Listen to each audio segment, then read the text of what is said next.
In this video lecture, we'll review the research evidence for cognitive behavioral therapy for psychotic disorders.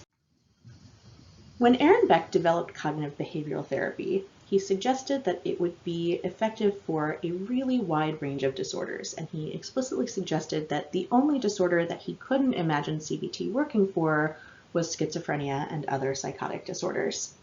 Aaron Beck is now in his late 90s, and in the past few years, he has been an author on several papers showing that cognitive behavioral therapy not only can be effective for treating the wide range of disorders that he ultimately imagined it working for, disorders like depression, anxiety, and eating disorders, but in fact can also be an effective adjunctive treatment even for schizophrenia and the psychotic disorders, the disorders that he initially imagined that CBT might not be an appropriate treatment for.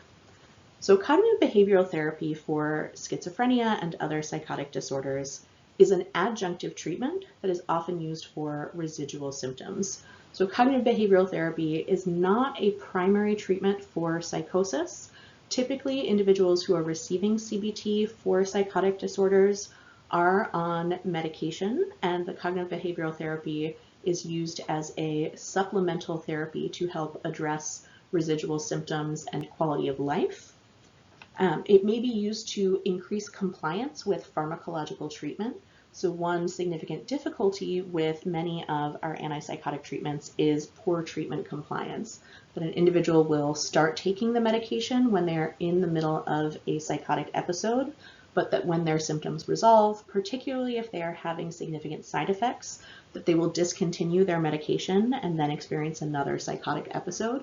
So cognitive behavioral therapy can be used to increase treatment compliance.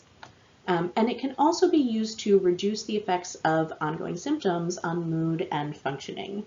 So if an individual is on antipsychotic medication, even if their symptoms do not fully resolve, cognitive behavioral therapy can help them cope with their symptoms and experience higher quality of life and improve their functioning, for example, helping them improve their interpersonal relationships, improve their achievement in educational contexts or their ability to work, and help to facilitate an improvement in quality of life and their experiences.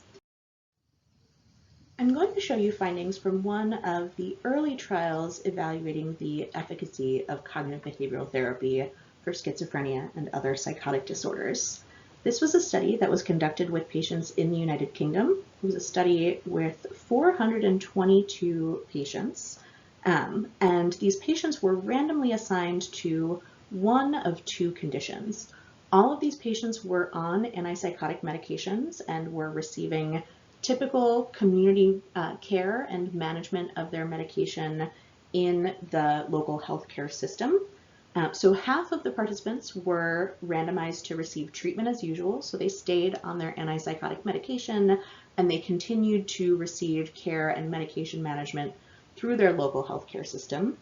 The other half of participants were randomly assigned to receive a brief cognitive behavioral therapy intervention that was provided by community psychiatric nurses. So one of the important goals of this study was to determine whether cognitive behavioral therapy for psychotic disorders needed to be administered by really expert trained clinicians. So for example, did you need a clinical psychologist with a doctoral degree, or did you need a psychiatrist? Or could this therapy be made more widely available by training community mental health care providers? So this was a randomized controlled trial, and they followed these individuals. And what you see is from pre-treatment to post-treatment, significant improvements among the patients who received this brief cognitive behavioral therapy intervention. So when they looked at overall symptoms, they saw a significantly greater improvement in the patients with psychotic disorders who were randomized to receive the cognitive behavioral therapy intervention. And then when they looked at specific domains of symptoms, they found that these symptom improvements were primarily driven by improvements in mood symptoms and other elements of quality of life. So for example, here, when we look at depressive symptoms, you can see that the depressive symptoms in the group that received cognitive behavioral therapy improved over twice as much as the improvement that we saw in the group that was just receiving medication and being managed in the community. However, when we look at the specific psychotic symptoms, there was not actually a significant difference in improvement in those symptoms between the two groups. So this suggests that cognitive behavioral therapy for schizophrenia is not working by reducing the symptoms of psychosis. It is not changing an individual's experience of delusions or hallucinations.